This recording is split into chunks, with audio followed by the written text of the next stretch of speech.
मतलब ये trend almost. फिर सोचिए हम कैसे मान लें राहुल गांधी दोनों सीटों पर आ गए, तब ये कैसे मान ले कि दिल्ली की 7 की 7 सीटें बीजेपी को जाएंगी, जो सारे पोल वाले कह रहे थे, सारे एग्जिट पोल कह रहे थे। इसलिए दिल्ली में भी चीजें बदलेंगी। सब नहीं कह रहे थे, सब नहीं कह रहे थे। सेंसेक्स 2800 अंक गिर चुका है मनोज से। अभी तो देखिए ये तो फ्री फॉल है, अब ये कहाँ जाके रुकेगा आगे, ये तो देखिए होता है क्या। डॉक्टर धनंजय गिरी हमारे साथ जुड़ चुके हैं, बीजेपी के प्रवक्ता। डॉक्टर गिरी, ऐसा तो नहीं है कि आप गलत टाइम पर हमारे साथ जुड़ रहे हैं, क्योंकि जो टैली है वो इस वक्त आपके पक्ष में नहीं जा रही है।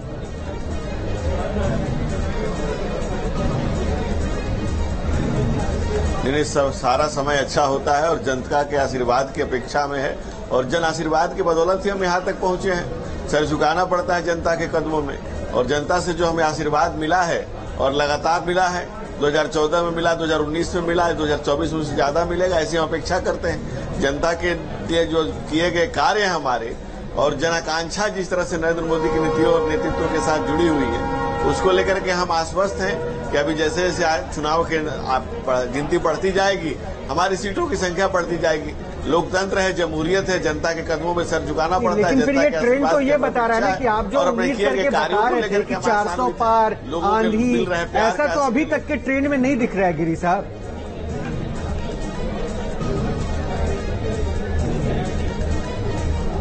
देखिए 400 पार तो हम जनता के कदमों में सर झुका कर कह रहे, अपने किए गए कामों को लेकर के कह रहे थे।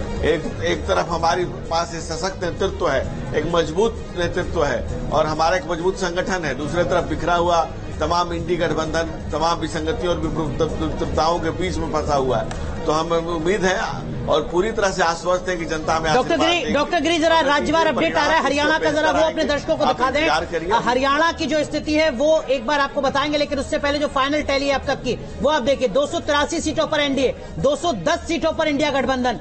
अगर दलवार आप स्थिति को देखेंगे तो भी कांग्रेस पार्टी बेहतर कर रही है, और हरियाणा की 10 में से 6 सीटों पर कांग्रेस पार्टी आगे चल रही है। हरियाणा में बीजेपी 3 सीटों पर और 1 सीट पर आम आदमी पार्टी आगे चल रही है।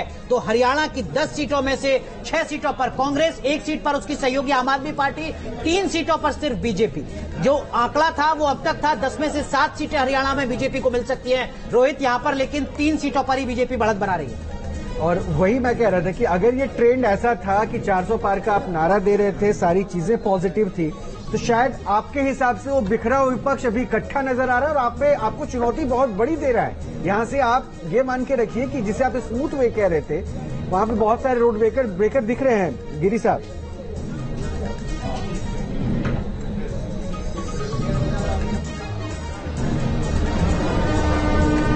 नहीं, देखिए बिल्कुल जो अभी के आंकड़े, आप वर्तमान आंकड़ों पर बात कर रहे हैं, लेकिन हम तो एंड रिजल्ट का प्रतीक्षा करेंगे, क्योंकि हमने जनता के बीच में काम किया है, जनता के साथ काम किया है, जनता के बीच रहे हैं, चुनाव के बीच रहे हैं, जनता के बीच में जनाकांक्षा को जिस तरह से पूरा किया गया है, वर्षों से दमित मन की भारत के जनमानस को जिस तरह से आगे लाया गया है, उस तरह से हमें विश्वास है कि जैसे ही अभी आप सुबह थोड़ी देर पहले आंकड़े कुछ और थे, अभी कुछ और हैं, जैसे ही फाइनल रिजल्ट आते आते आंकड़े बिल्कुल अच्छे रहेंगे और हमारे फेवर में रहेंगे, ऐसा हमें जनता के प्रति आशीर्वाद का पूरा विश्वास है कि जनता हमें आशीर्वाद देगी। 285 सीटों पर एनडीए आगे है, 531 की टैली आ चुकी है, यानी 9 और 3 12 सीटों का भी रुझान आना और बाकी है। इन 12 सीटों का रुझान भी अगर इंडिया के पक्ष में आ जाता है तो भी तो मेजोरिटी सर एनडीए के साथ है। क्या फर्क पड़ता है इससे? नहीं, एक चीज और भी हो रही है जो आप गौर नहीं कर रहे हैं। पिछले 1 घंटे में अगर आप देखें तो 222 इस समय है जी। तो ये जो है ये नई सीटों से नहीं बढ़ रहा है, जहां नई काउंटिंग हो रही है वहां से नहीं बढ़ रहा है। Exactly. पिछले वालों में रिवर्स हो रहा है, मतलब कि जब पूरा बैलेट पेपर जो 300 था एनडीए, आप कह रहे हैं कि वो घटकर 285 हुआ। 285 और 222 पे ये पहुंच गया है। ये बहुत क्रूशियल चीज है और ये लगातार बढ़ रहा है। मतलब पिछले उसमें करीब 160 सीटें बढ़ी है 1 घंटे में एनडीए की, 160 सीटें, और बीजेपी एनडीए की घट रही है। तो ये कोई एक पॉइंट आ सकता है जिसमें दोनों बराबर पे आए, जो कि अगले 1 घंटे में आपको दिखाई दे जाएगा। अच्छा, 1 घंटे में ये शायद अगर यही ट्रेंड रहा तो ये दोनों बराबर पे आ जाएंगे। और अगर बराबर होता है तो अन्य की भूमिका ज्यादा महत्वपूर्ण हो जाएगी। अन्य की बहुत सारी सरकारी बहुत कुछ होगा। ये बिहार देख लीजिए 26-14, यानी आरजेडी अभी यहाँ पे तो एक अच्छे परफॉर्मर के तौर पे दिख रही है। खाता तक नहीं खुला था 2019 में आरजेडी आरजेडी का, और यहाँ आरजेडी का जो गठबंधन है, क्योंकि यहाँ कांग्रेस बी टीम की तरीके से है, वो 14 सीटों पर है। राहुल सर, ये अनुराग एक चीज बता दें, ये जो प्रक्रिया, मैं 1 मिनट बता दूं? जी बताइए। 1 मिनट। ये जो प्रक्रिया होती है ना, जब ये खुलते हैं तो करीब 17, 18, 20 राउंड तक जाते हैं। बड़ी सीट पे ज्यादा राउंड भी होते हैं। हाँ, राउंड जितने ज्यादा होगी उतनी ज्यादा राउंड्स होंगे। और उसके बाद जब खुलती है तो जब काउंटिंग होती है तो हमारा रिपोर्टर वहां से अंदर से, जब वो काउंटिंग एक राउंड की हो जाती है तो वो रिपोर्ट लेके आता है और फिर बाहर आता है। बाहर आके वो दूसरे को कम्युनिकेट करके फिर अंदर चला जाता है। अब जिला प्रशासन भी अपडेट कर देता है हर एक राउंड पर। जिला प्रशासन देर लगती है, उसमें देर लगती है। इसको फास्ट करने के लिए हम लोग करते क्या है कि हमारा अपना जो रिपोर्टर अंदर है वो वहां से बाहर आके अपने दूसरे रिपोर्टर को बताता है, जो कि ये हमें कम्युनिकेट करता है। हमारे यहाँ ऑटोमेटिक सिस्टम होता है जिसमें ये फीड कर दिया जाता है। तो हर बार आप देख रहे हैं कि जब 222 ही कैसे हुआ है, लगातार करीब 160 सीटों का जो गेन इंडिया को हुआ है, उसके बरक्स अगर इनको देखेंगे तो इनको कम हुआ है, काफी कम हुआ है, मतलब पहले से कम हुआ है। इसका सिर्फ ये मतलब है कि बहुत तेजी से अब जो काउंटिंग का रिजल्ट आ रहा है उसमें इंडिया गठबंधन आगे बढ़ रहा है। कोई एक पॉइंट और मैं जोड़ लेता हूं, फिर राहुल जी मुझे बताइए, अभी तक तो ईवीएम ठीक काम कर रहा है? ईवीएम तो ठीक काम कर रहा है अभी तक? बिल्कुल बिल्कुल। ये मैं इसलिए पूछ रहा हूँ क्योंकि ये सबसे जरूरी सवाल है जो सबसे मजेदार ये होगा कि बीजेपी आरोप लगाए कि ईवीएम खराब कर दिएगा। ईवीएम में खराबी नजर आ रही है, प्रशासन में खराबी उनको नजर आ रही है, क्योंकि उनको मालूम है कि जीत रहे हैं मोदी, आ रहे हैं मोदी, प्रधानमंत्री बन रहे हैं मोदी। अरविंद केजरीवाल क्योंकि अब हिरासत में है, आतिशी कह रही है कि बीजेपी को चैन नहीं मिल रहा है, कोठरी में कूलर तक नहीं है, तापमान बाहर देख रहे हैं। इसी तरह की भाषा आम आदमी पार्टी फ्रस्ट्रेशन में बोल रही है, क्योंकि आम आदमी पार्टी का भी पूरी तरह वो एक्सपोज हो गई है। जो सिंपैथी वो चाहती थी वो मिली नहीं, दिल्ली में भी बुरी तरह वो पिछड़ रही है, इसलिए इस तरह का बयान दे रही है। कार्यकर्ताओं को हिरासत में लिया जा रहा है, पप्पू यादव कह रहे हैं ट्रांसपेरेंसी जरूरी है मतदान। अखिलेश यादव हो या पप्पू यादव या लाश गिराने की बात करने वाले उनके कार्यकर्ता। तो बीजेपी के नेता शहनवाज हुसैन को आप सुन रहे थे। हालांकि पिछले 10 साल में रोहित शहनवाज हुसैन सर के बारे में ये कहा जाता है कि जहां जहां राज्यों में बीजेपी हार रही होती है वहां 10 बजे के बाद मीडिया से शहनवाज हुसैन बात करते हैं। नहीं, ईवीएम पे आ जाते हैं राहुल जी। पहले ईवीएम, अभी तक तो ईवीएम अच्छा काम करता हुआ दिख रहा है आपको? देखिए, मैं नहीं जानता कि विपक्ष इतना इस पर क्यों वो कर रहा था। उसको अपनी शिकायतें जो भी थी और संदेह जो थे वो दर्ज करके फिर थोड़ा शांत होकर बैठ जाना चाहिए था। तो अब जो दिख रहा है इसमें ईवीएम सबसे, अगर कोई मुक्त चुनाव किसी का हुआ है तो वो ईवीएम की निष्पक्षता का और सही होने का हुआ है, और उस पर मुहर लगी है सबसे ज्यादा। तो ये बहुत अच्छी बात है हमारे लिए, हमारे चुनाव आयोग के लिए भी अच्छी बात है। हालांकि आयुक्तों का आचरण किस तरह का रहा है वो एक अलग प्रश्न है, लेकिन जहां तक चुनाव मशीनरी का सवाल है, जहां तक ईवीएम का सवाल है, वो इस परीक्षा में पास हुए हैं और बहुत अच्छी तरह पास हुए। हमारे दो सहयोगी हमारे साथ जुड़ गए। जी सर। एक चीज और भी है, आप जब ईवीएम पे आरोप लगाते हैं तो पूरे इलेक्टोरल सिस्टम पे लगाते हैं। तो शर्त ये होनी चाहिए कि अगर कभी भी आपने कहा कि ईवीएम गलत था तो ये हो जाना चाहिए। ईवीएम पे अगर आप आरोप लगा रहे कि चलो भाई अगर रिजल्ट आता है और तुम जीतते हो तो ये होना चाहिए, कानून बन जाना चाहिए कि जैसे ही आप ईवीएम पे आरोप लगाए तो जो भी रिजल्ट आए अगर वो आपके हित में है तो आप वो रिजल्ट, तो आपसे सर्टिफिकेट नहीं दिया जाएगा, आपको छीन लिया जाएगा। आपको नहीं, जैसे क्या हो जाएगा तो ऑपोजिशन ये आरोप लगाना बंद कर। सर, हमारे दो सहयोगी विकास चंद्रा और मोहित राज दुबे हमारे साथ जुड़ रहे हैं। विकास चंद्रा बीजेपी कवर करते हैं, मोहित राज दुबे कांग्रेस पार्टी कवर करते हैं। सबसे पहले रोहित किसके पास चलेंगे, विकास के पास या मोहित के पास? नहीं, एक बार मुझे लगता है इंडी गठबंधन में क्या माहौल है एक बार वो पहले देख लेते हैं। बीजेपी तो अभी प्राथमिकता आपकी मोहित राज दुबे, मोहित के पास। ठीक है, मोहित बताइए जरा इस वक्त क्या कुछ तैयारी कांग्रेस के दफ्तर में है, क्या कुछ हलचल है?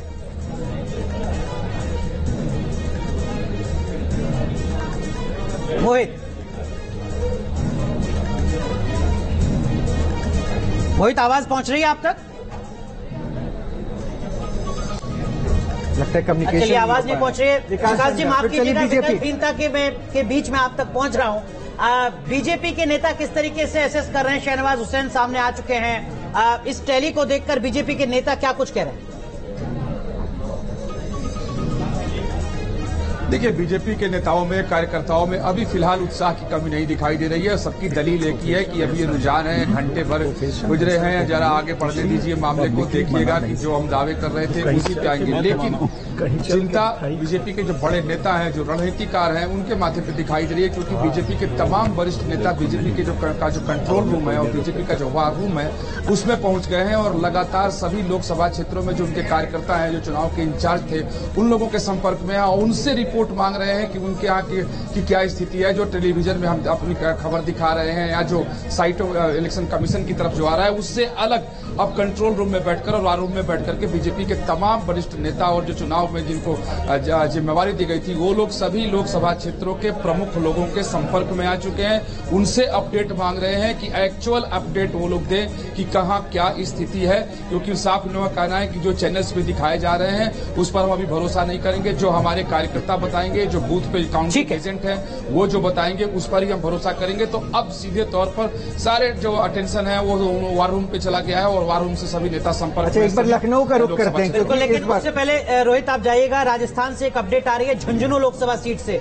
शीशराम ओला के बेटे ब्रजेंद्र ओला झुंझुनू लोकसभा सीट से आगे चल रहा है। जी आलोक, इस बार उत्तर प्रदेश के ट्रेंड अभी तक तो बिल्कुल विपरीत हैं जो बीजेपी सोच के चल रही थी, जो आकलन करके चल रही थी। तो आप अभी वहां जहां काउंटिंग स्टेशन पर मौजूद हैं, क्या देख रहे हैं, कार्यकर्ताओं का क्या रिएक्शन, अगर आपने कुछ अभापा हो तो? हालांकि आलोक जहां मौजूद हैं वो बीजेपी की परंपरागत सीट है लखनऊ, लेकिन आलोक पूरे उत्तर प्रदेश की तस्वीर जरा बताइएगा। बिल्कुल सही कह रहे हैं कि देखिए, राजधानी लखनऊ की बात करें तो बीजेपी यहां मजबूत रही है, लेकिन सबसे बड़ी बात है कि अगर आज अभी के हम रुझान देख रहे हैं तो समाजवादी पार्टी ज्यादा सीटों पर यहां आगे चल रही है और ये एक अगर कहा जाए इस वक्त का उलटफेर है। ये उम्मीद की जा रही थी कि बीजेपी आलोक माफ कीजिए, आपको रोक रहा हूं, जरा इस वक्त की अपडेट बता दें। उत्तर प्रदेश में जो रुझान था वो बदल गया है। अब समाजवादी पार्टी यानी इंडिया गठबंधन और बीजेपी में कांटे की टक्कर है। 80 में से एनडीए 35 सीटों पर आगे चल रही है। इस वक्त की अपडेट, समाजवादी पार्टी 31 सीटों पर, कांग्रेस 6 सीटों पर। हालांकि इसका मतलब ये हुआ कि इंडिया गठबंधन 37 सीटों पर और बीजेपी अलायंस 35 सीटों पर। बीएसपी भी है, ये भी हम आपको बताते चले आदर्श। बिल्कुल, 2 सीटों पर अभी भी इंडिया गठबंधन आगे है। लेकिन आलोक बताइए अपनी बात। बिल्कुल, देखिए, ये अनुराग ऐसा वक्त है कि हर एक मिनट पे कुछ न कुछ सीटों में तब्दीलियां होती रहेंगी, रुझान में बदलाव आता रहेगा। लेकिन जिस तरीके से इंडिया अलायंस की बात करें या फिर समाजवादी पार्टी की अपनी सीटों पर यहाँ कार्यकर्ता है, मैं समाजवादी पार्टी कार्यालय आ गया हूँ, यहाँ पर जो रुझान चल रहा है, क्या कहेंगे? देखिए, कोई टाट इतनी लंबी नहीं है कि जिसकी सहर ना हो। और आज मौसम ने सुबह से ही इशारा कर दिया था कि रैली आने वाली है, अखिलेश यादव आने वाले हैं और बेरोजगारों के लिए, बेरोजगारों का और क्या नाम महिलाओं का और क्या नाम उनका सहारा बनेंगे। आपको बताता चलो, ट्रेन पे नजर जरूर दीजिएगा, ट्रेन बदलने लगा कि जैसे और थोड़ी तस्वीर इंडिया गठबंधन और एनडीए वाला जो गठबंधन का आप वो देख रहे हैं, वो टैली में अचानक 290 की रफ्तार पकड़ती हुई आपको नजर आएगी। यानी ये देखिए, ट्रेंड बदला, ट्रेंड बदला, राहुल जी, ट्रेंड बदल रहा है। हल्का सा ये चेंज आया है और ये देखिए तो एनडीए हल्का सा इंप्रूव कर रहा है और ये हल्का सा नीचे आया है। लेकिन मुझे लगता है कि थोड़ा और वेट करना पड़ेगा, क्योंकि 290 अगर एनडीए है तो अपेक्षा तो नहीं थी, ये 290 तो बहुत कम है। लेकिन फिर भी अभी पिछले 2-3 मिनट पे अगर आप देखें तो ये ट्रेंड बदला है और ये ड्रॉप किया, देखिए फिर ड्रॉप कर रहा है और ये बढ़ रहा है। तो ये मुझे लगता है कि अगले 10-15 मिनट क्या बात है, कंसोलिडेट नहीं हो पा रहे हैं, क्यों कंसिस्टेंट परफॉर्मर की तरह इस बार नहीं नजर आ रहे, क्या हो रहा है?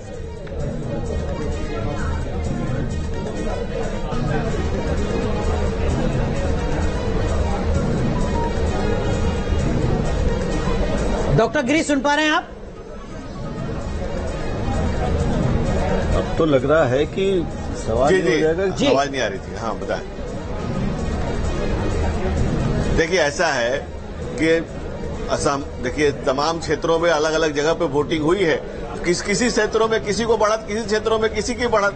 यही तो लोकतंत्र की खूबसूरती है। असहमतियों का सम्मान ही लोकतंत्र है। हमारे पुरखों ने सहमतियों की फसल बोई है, लहलहाता हुआ लोकतंत्र उसी की बानगी है। लेकिन सबसे बड़ी बात यह है कि लोकतंत्र में लोक लज्जा रहनी चाहिए, लोक आस्था रहनी चाहिए, जनता के दिए हुए वोटों का मान रहना चाहिए, सम्मान रहना चाहिए, न कि संवैधानिक संस्थाओं पर आप जितने हारने के पहले ठीकरा फोड़ना शुरू कर दें। ये तो दिखाता है कि आपके अंदर कॉन्फिडेंस नहीं है या जनता के जमहूरियत में जनता के ऊपर आपको भरोसा नहीं है। ठीक है, हम तो क्या हार में क्या जीत में किंचित नहीं भयभीत में, और हार को जनता हार और जीत को जनता ये पहली बार सुनने को मिली। मतलब अभी तक तो आप जीत मान के चल रहे थे। मोहित राज दुबे हमारे सहयोगी जुड़ गए कांग्रेस पार्टी के दफ्तर से। मोहित, अब तक शायद हो कि सन्नाटा पसरा हुआ हो, अब कुछ हलचल तेज हो गई है क्या? वो जगदीश शर्मा जो कांग्रेस के नेता है वो पहुंच गए क्या ढोल नगाड़े के साथ?